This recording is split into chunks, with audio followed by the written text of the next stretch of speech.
হাজারো ব্যথা বেদনার পরে ফিরে আসুনি তুমি আপন ঘরে, দিনের আলো তুমি ছড়িয়ে দিতে চলে গেলে মদিনায় মক্কা ছেড়ে। হে রাসূল তোমাকে ভুলি আমি কেমন করে, হে রাসূল তোমাকে ভুলি আমি কেমন করে। আল্লাহুম্মা সাল্লি আলা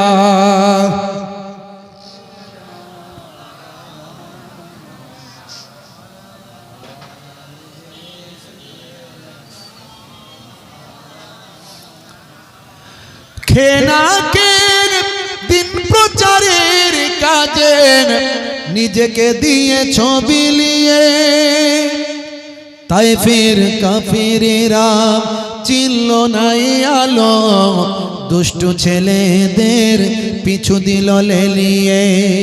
খেনাকের দিন প্রচারের কাজে নিজেকে দিয়ে ছবি লিয়ে, তাই ফের কাফেরেরা চিনল নাই আলো, দুষ্ট ছেলেদের পিছু দিল লেলিয়ে।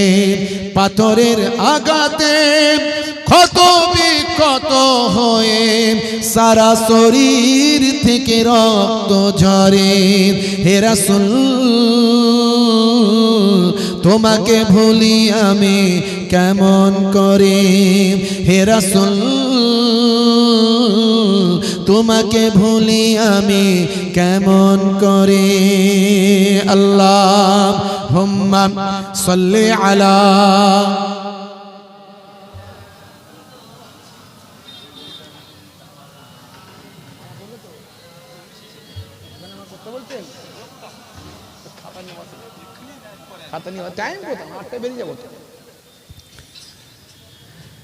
হেরার গুহায় তোমারি ধ্যান, আসমান থেকে নামে আল কোরআন। হেরার গুহায় তোমারি ধ্যান, আসমান থেকে নামে আল কোরআন। ভাঙলো সবার ভুল তোমারি পরে, আসলো কোরআনের ছায়া তলে। খালিদ ওমর আলী আবু বকর ইসলামী ঝান্ডা নিল যে তুলে। আল আমিন তুমি ছিলে যে সদা সকল মানুষের তরে। হে রাসূল তোমাকে ভুলি আমি কেমন করে, হে রাসূল তোমাকে ভুলি আমি কেমন করে।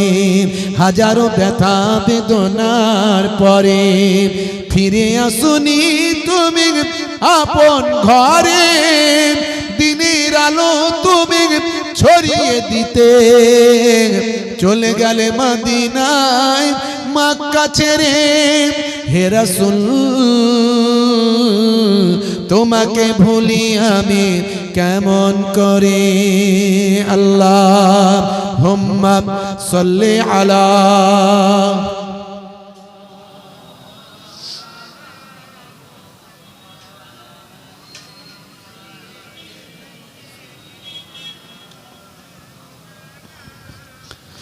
হে তরুণ যুবকেরা, হে আমার বন্ধুরা, হে আমার মুরব্বিয়ানেরা, মাত্র 1-1.5 মাস আগের কথা বলছি।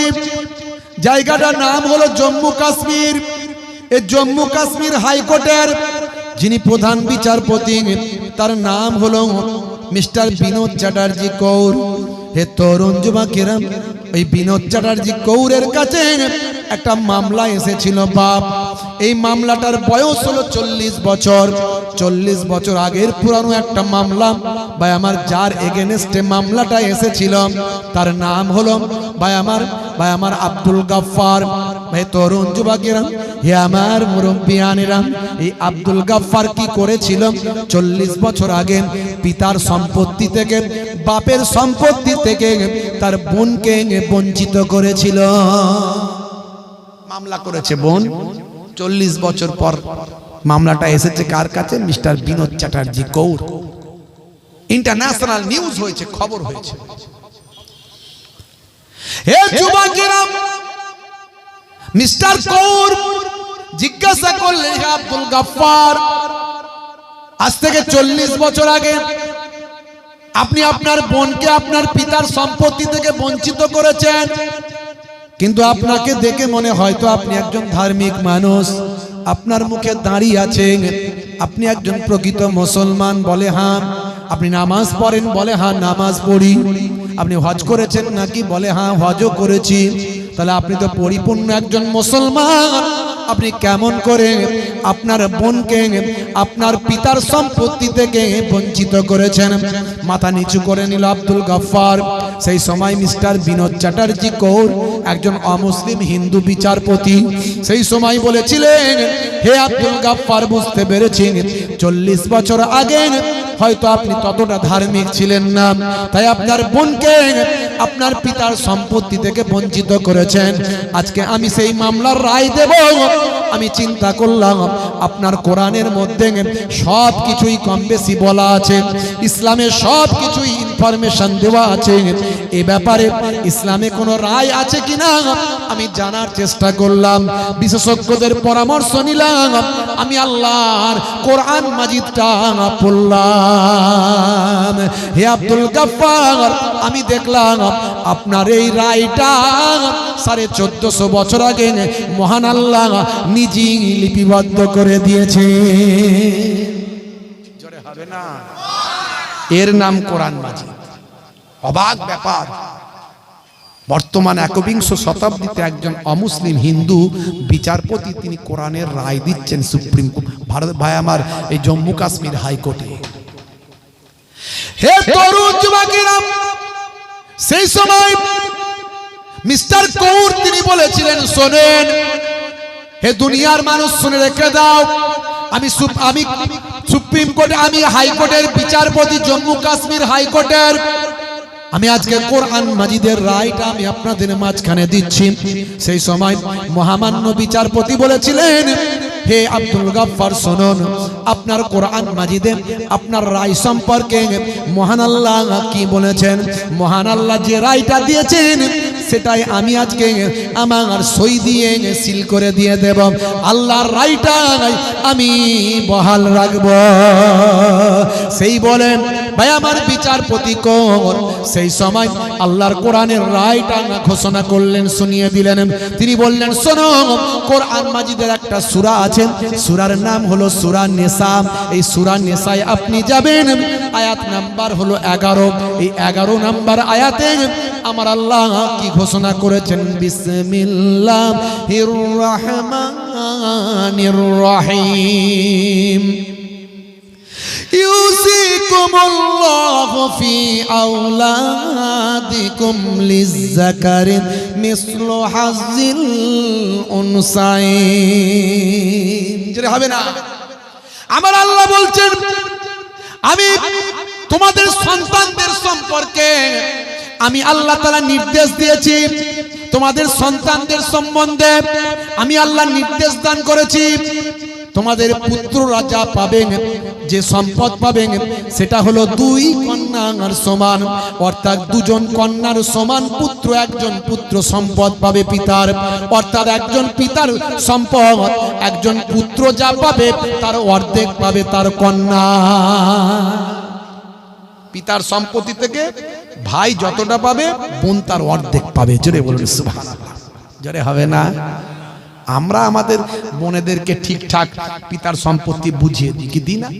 দিই তো সব। এখানকার সব মানুষ বোনের সম্পত্তি দিয়ে দেয়, আমাদের ওদিকে আছে ঠকিয়ে ঠাকিয়ে নিয়ে নেয়। বুঝতে পারছেন? দাওয়াত দিয়ে বিরিয়ানি খাইয়ে বলে তোর ঘর আমার ঘর, আমার ঘর তোর ঘর। বুঝতে পারছেন? তোরই তো ঘর এটা, তুই তো আসবি।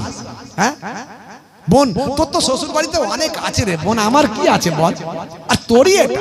হ্যাঁ এই নে তোর অ্যাকাউন্টে আমি 5 লাখ দিয়ে দিচ্ছি, একটা সই মেরে দে। জামাইকে বুঝিয়ে বলিস কোনো অসুবিধা নাই। তোরই রইল। 5 কোটি সম্পত্তি 5 লাখে মিটিয়ে নেয়, আছে না? নাই। বোন মনে মনে করলে সম্পর্ক নষ্ট হবে, কি করব ভাই, দে সই করে দিয়ে, অসুবিধা নাই। কিন্তু এই যে প্রতারণা করছে অত সহজ নয়, মন থেকে কেউ মানে নাই। আপনার জিনিস আপনি মন থেকে দিয়ে দেবেন, কোনদিন হয়? আপনি 5 কোটি সম্পত্তি, 1 কোটি সম্পত্তি, 50 লাখের সম্পত্তি আপনার আছে, আপনি দিয়ে দেবেন, ছেড়ে দেবেন? সম্পর্ক নষ্ট হবে, তাই দিয়ে। বুঝতে পারছেন? আল্লাহর দরবারে ছাড় হবে না। অবশ্যই প্রত্যেককে যে যার বোনের হক পূরণ করতে হবে। কোন নামাজ ইবাদত বندگی আল্লাহর দরবারে জমা হবে না যদি হকুল ইবাদত কেউ নষ্ট করে। অত সহজ নয়। বড় সুবিষয় হয়ে গেছেন, দাড়িওয়ালা জুব্বাওয়ালা হাজী সাহেব ফতোয়া দিচ্ছেন, নিজের বোনের হক নষ্ট করেছেন, ভাইয়ের হক নষ্ট করেছেন। যতক্ষণ না ওই ভাই ওই বোন অন্তর থেকে আপনাকে মাফ না করে, আপনার নামাজ ইবাদত আপনাকে জান্নাতে নিয়ে যেতে পারবে না। পৃথিবীর যত বড় মুফতি আছে লিখে নিয়ে চলে আসুন। ভাইরা আমার, তরুণ যুবকেরা আমার, মুরব্বিয়ানেরা আমার, হকুল ইবাদত আমাদের গন্ডগোল করলে হবে না। হকুল্লাহ, আল্লাহর নির্দেশ, আল্লাহর হুকুম আমরা হয়তো ভুল ভ্রান্তি করেছি। আমার আল্লাহ রহমান রাহিম, যদি কান্নাকাটি করেন আল্লাহ মাফ করতে পারেন, কিন্তু হকুল ইবাদত নষ্ট করা যাবে না। এর নাম কোরআন। কোরআন মাজিদ আমাকে আপনাকে কি শিক্ষা দিয়েছে? ভাইরা আমার, তরুণ যুবকেরা আমার, কত যতই বলবো, বড় বড় অথার, বড় বড় পণ্ডিত, বড় বড় নায়ক, গায়ক, খেলোয়াড়, প্লেয়ার, তারা আজকে কোরআনের ভক্ত, তাদেরকে কেউ ঘোরাতে পারে না। এত অত্যাচার, এত জুলুম, এত কষ্ট, এত দুঃখ, তারপরও যদি কেউ একবার ভালো করে কোরআন মাজিদ বুঝে নেয়, সে কোরআনের প্রেমিক হয়ে যায়। জেরে বলুন সুবহানাল্লাহ। সেই কোরআন মাজিদের সঙ্গে আপনাদের সম্পর্ক। হে তরুণ যুবকেরা, সেই কোরআন মাজিদের সঙ্গে সম্পর্কটা লাগিয়ে রাখুন। এই কোরআনের ওসিলায় আপনি নাজাত পাবেন। কোরআন মাজিদ এমন একটা কিতাব, অন্য পৃথিবীর কিতাব পড়লে জ্ঞান হয়, আর কোরআন মাজিদ পড়লে জ্ঞান হয়। আর এক একটা অক্ষরের বিনিময়ে আমার আল্লাহ 10 টাকা করে নেকি দেয়। হে তরুণ যুবকেরা, আপনার সন্তানটাকে যদি কোরআনের জায়গায় ভর্তি করে দেন, বাচ্চা বেলায় তাকে হাফেজটা করে নেন, তার নামটা মাদ্রাসায় কিংবা স্কুলে রাখুন।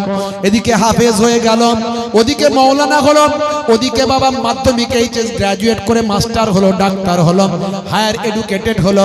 কোরআনের জ্ঞানটা তার, কোরআনের হিফজটা তার বুকের ভিতর রাখলে সব কিছু আমার আল্লাহ আসান করে দেয়। ওই সন্তানটা আপনি যখন মারা যাবেন, আপনার কবরের ধারে গিয়ে একবার দোয়া চাইবেন। আল্লাহর নবী বলেন, আও তারাকা ওয়ালাদান ইস্তাগফির লাহু বাদা মাউতিহি। এরকম নেক সন্তানের ওসিলায় বাম্মা কবরে পড়ে পড়ে সওয়াব পায়। সন্তান এমন একটা রেখে দিয়ে যান। হাফেজের পিতার মাথায় কিয়ামতের দিনে আমার আল্লাহ নূরের তাজ, নূরের পাগড়ি পরিয়ে দেবেন। জোরে বলুন সুবহানাল্লাহ। সম্মানিত করবেন, আমার আল্লাহ স্বাগতম জানাবেন। ভাইরা আমার, একজন হাফিজকে দাঁড় করিয়ে বলা হবে, কিতাবের মধ্যে এসেছে, তোমার পরিবারের ভিতরে 10 জনকে তুমি নাম বলো যাদের উপর জাহান্নাম ওয়াজিব হয়ে গেছে। তুমি সেই পরিবারের সন্তান বলে সেই 10 জনকে তুমি সুপারিশ করো, আমি আল্লাহ তোমার খাতিরে সেই 10 জনকে জাহান্নাম থেকে বের করে জান্নাত দেব। জোরে বলুন সুবহানাল্লাহ। জোরে হবে না? আরে জোরে হবে না?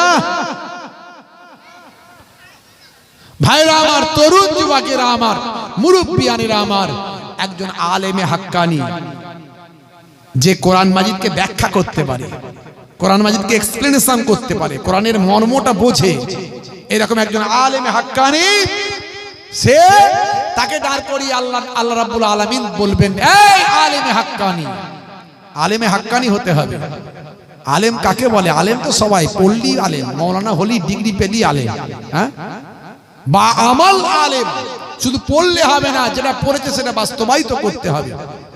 আলেমের জবান থেকে কোনো গীবত শিকায়েত হবে না, কোনো চগলখড়ি হবে না, কোনো হিংসা তার থাকবে না, পরনিন্দা করবে না, অশ্লীল কথা বলবে না, লোভ থাকবে না, ক্রোধ থাকবে না। আলেমের চেহারা দেখলে আল্লাহ এবং রাসূলের কথা সাধারণ মানুষের মনে পড়ে যাবে। মান যারা আলিমান ফাকান্নামা যারানি, যে আলেমে হাক্কানির সঙ্গে মুলাকাত করলো সেজন্য আমি দয়ার নবীর সঙ্গে মুলাকাত করলো। কারণ নবী তো আর আসবে না, আনা খাতামান নবিয়্যিন লা নাবিয়্যা বাদি, নবী শেষ আসা, আলেমে হাক্কানিরা আসবে। মান সাফা আলিমান ফাকান্নামা সাফানি, যে আলেমে হাক্কানির সঙ্গে মুসাফা করবে, দয়ার নবী বলেন সেজন্য আমি রাসূলুল্লাহ দয়ার নবীর সঙ্গে মুসাফা করলাম। মান জালাসা আলিমান ফাকান্নামা জালাসানি, যে আলেমে হাক্কানির মজলিসে গিয়ে বসলো সেজন্য আমি দয়ার নবী পাকের মজলিসে এসে বসলো। কি সম্মান বুঝতে পারছেন একজন আলেমের, কত ইজ্জত। আল উলামা ও ওয়ারাসাতুল আম্বিয়া, নবী বলছেন নবী আসা শেষ, নবী আর আসবে না, কিন্তু নবী না এলেও নবীর ওয়ারিস হবে কারা? যারা হবেন আলেমে হাক্কানি, যারা জেনে বলেন সুবহানাল্লাহ। সেই আলেমে হাক্কানিকে দাঁড় করিয়ে বলা হবে, আয় আলেমে হাক্কানি। শোনো, দুনিয়াতে অনেক মানুষকে হেদায়েত করেছো, নসিহত করেছো, পথভ্রষ্ট মানুষকে, পথহারা মানুষকে পথ দেখিয়েছো। এখন তুমি বলো, যতজনের জন্য সুপারিশ করবে ততজনকে তোমার খাতিরে সুপারিশ গ্রহণ করে জাহান্নামে না দিয়ে তাদের জাহান্নাম ওয়াজিব হয়েছিল, আমি আল্লাহ জান্নাতি বানিয়ে দেব। এই জন্য বলা হয়েছে আলেমে হাক্কানির বন্ধু হয়ে যাও। যদি না হতে পারো বন্ধুর বন্ধু হও, সম্পর্ক রাখো, আলেমে হাক্কানির সঙ্গে রিলেশন রাখো। হয় নিজে আলেম হয়ে যাও, আর না হলে আলেমের ছাত্র হয়ে যাও, কিছু একটা হও। কিছুই হলে না, না আলেমে হতে পারলে, না ছাত্র হতে পারলে, না ওস্তাদ না ছাত্র, তাহলে কি হবে? আল্লাহ তো কোরআনে বলেছে ফাসআলু আহলা যিকরি ইন কুনতুম লা তা'লামুন, যারা জানো না জাননেওয়ালার কাছে জানো। তা আমি নিজেও জানি না আর জাননেওয়ালার কাছে জানিও না, তাহলে কি হবে? পথভ্রষ্ট, শয়তান আমাকে গ্রাস করে নেবে। আর শয়তানের আমার আপনার মতো নামাজিদেরকে পথভ্রষ্ট করতে 3 মিনিট সময় লাগবে। এই জন্য হয় ওস্তাদ হয়ে যান, হয় শেখ হয়ে যান, হয় ওলি হয়ে যান, আলেম হয়ে যান, নাহলে আলেমের ছাত্র হয়ে যান। এখন মোবাইলের যুগ, যোগাযোগ রাখবেন। হুজুর এটা আমার মনে হয়েছে, এটা কি করব, নিজের ইচ্ছায় কাজ করবেন না। ইসলামের ব্যাপারে নিজের ইচ্ছায় কোনো কাজ করবেন না। ভাইরা আমার, তরুণ যুবকেরা আমার, মুরব্বিয়ানেরা আমার, এই জন্য মাদ্রাসার ছাত্রদের ভালোবাসবেন। এই বাচ্চাদেরকে ভালোবাসলে এরা হলো কোরআনের পাখি। এরা একটু বদমাইশি করে, অন্যায় করে, কারণ বাপেরা দেখবেন যে ছেলেটার বিরাট ব্রেন সেটাকে মাদ্রাসায় দেয়, সেটাকে ডাক্তার বানাবে, সেটাকে বাপ ওটাকে মাদ্রাসায় দেবে কেন? যেটা গাছে ওঠে মোতে সেটাকে মাদ্রাসায় দিয়ে ডাল ভাত খেয়ে মানুষ হবে, যা ওকে দিয়ে দে, বন্দি করে রাখবে, হুজুর পিটবে, আর ওই সিসি ক্যামেরার ভিতরে এখন থাকবে। দেখেন না মাঝে মাঝে পাঁচের দিনে পালিয়ে যায়। আমার একটা এতিমখানা আছে, আমি বলে দিচ্ছি, কাউকে পাঁচের দিনে পালাতে হবে না বাপ, কেউ পাঁচের দিনে পালাবে না। যদি মনে হয় থাকবো না, কাউকে বলতে লজ্জা পেলো আমার কাছে এসে বলবে, আলাদা করে ঘরে পরের দিনে গার্জেনটাকে ঘর পাঠিয়ে দেবে। এখন পাঁচের দিনে পালিয়ে আসি বাপ, এখন দিনকাল বড় খারাপ, কিডন্যাপ হয়ে যাচ্ছে। এখন বিভিন্ন রকম ইসলামের শত্রু অনেক বেড়ে গেছে, মাদ্রাসা শত্রু বেড়ে গেছে। তোদের ধরতে পারলে ধরে কিডন্যাপ করে নেবে, সব কেটে কুটে শেষ করে দেবে তোদের। দেখছিস না মাঝে মাঝেই, পালাবি না কেউ। যদি থাকতে না ইচ্ছা করে, হুজুরদেরকে আমি বলি, যদি থাকতে না ইচ্ছা করে জোর করে ধরে বেঁধে কোনোদিন পড়ানো যায় না। মেরে ধরে কোনোদিন মানুষ হয় না। আগের যুগে মেরে ধরে হতো, এখনকার যুগে মেরে ধরে হবে না। আপনি মেরে একটা দুর্ঘটনা ঘটলে আপনাকে পুলিশ ধরে নিয়ে চলে যাবে। কথা ঠিক না ভুল? ভালোবেসে হলে ভালো, না হলে না হলো। বাবা যে থাকবে না তাকে ঘর পাঠিয়ে দাও। সবাই দ্বারা নাসিব আল্লাহ রাখে না, নাসিব আল্লাহ তো যা দেখেছে তারই হবে। সবাই আলেম বললেই হবে, হবে না। অনেক চেষ্টা করে ফেলিয়ার হয়ে গেছে। বাবা পালিয়ে যাস না, আমি বলি সব জায়গায়। আমাদের একটা এতিমখানা মাদ্রাসা আছে, যাই হোক চালায় একটা, আল্লাহ করে। যাই হোক দোয়া রাখবেন। বিদায় নেব, বিদায় নেবার আগে একটুখানি বলবো, এই মাদ্রাসার জন্য একটুখানি আপনাদের হৃদয়টা, আপনাদের মনটা লাগিয়ে আপনারা যেভাবে আছেন থাকবেন, সহযোগিতার হাত বাড়াবেন। একটুখানি নামটা লেখাবেন আমাদের মৌলানা সাহেব ভাই। আচ্ছা, আমাদের কমিটির ভাই, তাই তো নাকি? কমিটির ভাই আমার জনাব সামিউল ভাই, মাশাআল্লাহ একটু খাতা পেন নিয়ে বসেছে। একটু সন্ধ্যাবেলায় আপনারা যদি একটু, অনেকে হয়তো সারা রাত থাকতে পারবেন না, বা অনেকে হয়তো থাকবেন, পরে দেবেন। যদি মনে হয় একটু আল্লাহর নবীর ঘরে কোরআনের মহাব্বতে, আমি কোরআনের কয়েকটা গুরুত্বপূর্ণ কথা আপনাদের মাঝখানে বললাম। কি দরজা আল্লাহ কোরআন মাজিদের দিয়েছেন, সে কোরআন মাজিদকে ভালোবেসে যদি 500, 1000, 1000 দেন, এমন কিছু আপনার লস হয়ে যাবে না। কিন্তু এটা সাদকায়ে জারিয়া হবে, কাল কিয়ামতের দিনে নাজাতের জারিয়া হয়ে যাবে। আপনাদের পীরের ঘরের আওলাদ, আপনাদের খেদমতে এসেছি। একটু যদি হয় আপনারা বলেন তো দেখি, আল্লাহর কোরআনের খাতিরে আল্লাহর কোরআনের খাতিরে 8 জন, জান্নাত হলো 8টা। আমি দোয়া চাইবো 1001 টাকা করে একটু হাত তুলে দেখান তো দেখি কারা আছেন আল্লাহর কোরআনকে সাহায্য করার জন্য, আল্লাহর দ্বীনকে সাহায্য করার জন্য, মাদ্রাসার বাচ্চাদের, এতিম বাচ্চাদের সাহায্যের জন্য 1001 টাকা করে একটু হাতটা তুলে দেখান দেখি ফি সাবিলিল্লাহ। আমার বাপজি প্রথমে হাত তুলেছেন, কি নাম ওনার? জনাব মোহতারাম মোতালেব কোয়েল সাহেব। কোয়েল সাহেব আমার জনাব মোতালেব ভাই থাকতে না পেরে আল্লাহর কোরআনের জন্য ইনতানসুরুল্লাহ ইয়ানসুরুকুম, আল্লাহর নবী বলেন যে আল্লাহর দ্বীনকে সাহায্য করে আল্লাহ তাকে সাহায্য করে। ভাই আমার বান্দা তোরা আমার হয়ে যা, আমি আল্লাহ তোদের হয়ে যাব। আমার আল্লাহ জানিয়ে দিয়েছেন। সেই আমার মোতালেব ভাই প্রথমে 1 নম্বরে হাত তুলেছেন, জোরে বলুন মারহাবা, বলুন না মারহাবা, নারে তাকবীর, নারে তাকবীর। 2 নম্বরে কে আছেন একটু হাত তোলেন, 1001 টাকা আমার বাপজি 2 নম্বরে। 3 নম্বরে আমার সেই বাপজি হাত তুলেছেন 3 নম্বরে, নূর বক্স মোল্লা সাহেব, মাশাআল্লাহ, জোরে বলুন মারহাবা, নারে তাকবীর। ওই পিছনে তোলেন, হাত তোলেন। জনাব আরিফ কাজী সাহেব 3 নম্বরে, জোরে বলুন মারহাবা, বলুন না মারহাবা, নারে তাকবীর, নারে তাকবীর, মাশাআল্লাহ। 4 নম্বরে কে আছে? জনাব আলহাজ নবাবউদ্দিন মোল্লা সাহেব, মাদ্রাসার কেসিয়া সাহেব, হাজী সাহেব 4 নম্বরে, জোরে বলুন মারহাবা, বলুন না মারহাবা, নারে তাকবীর, মাশাআল্লাহ। আর কে আছেন এখানে? অনেক দোকান ব্যবসায়ী মানুষ আছেন, বাপ একটু বলেন না, 1000 1000 করে বলেন, 2000 5000 করে বলেন, একটু দোয়া চাল্লাহুম্মা আমিন।